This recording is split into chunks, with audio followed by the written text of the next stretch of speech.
Begin with our hero, Sir Duncan the Tall, a hedge knight.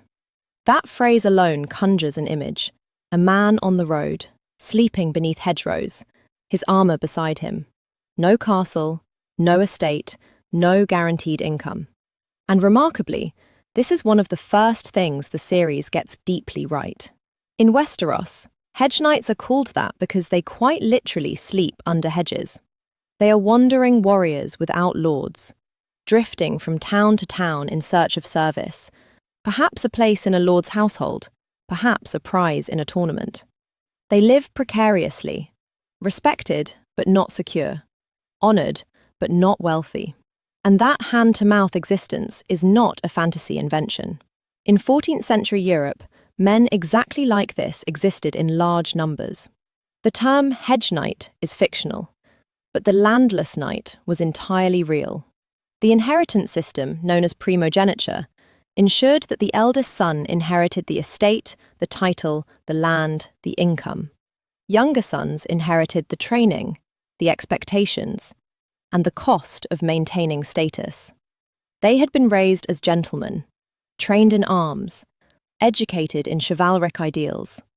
But without land, without rents, without income, they faced a stark reality. Knighthood was ruinously expensive. Armour alone, particularly transitional armour combining mail and plate, could cost the equivalent of many months of a skilled worker's wages. Then came the horses. A true war horse, a destrier, was not merely a mount. It was an investment, often worth the price of a small farm. Add to that a palfrey for travel, perhaps a rouncey for the squire, and suddenly the financial burden multiplies. Steel must be maintained, leather repaired, servants fed. And so, like Dunk, many knights-errant wandered, looking for patronage, looking for wages, looking for opportunity. During pauses in the 100 Years' War, particularly after the Treaty of Bretigny in 1360, thousands of trained soldiers found themselves unemployed.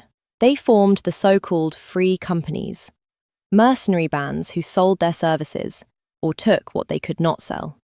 The 14th century was full of such men, prestigious in theory, precarious in practice. That contradiction, high status, low liquidity, is profoundly medieval, and the show captures it beautifully. Dunk is honourable, but he is also anxious, hopeful but calculating.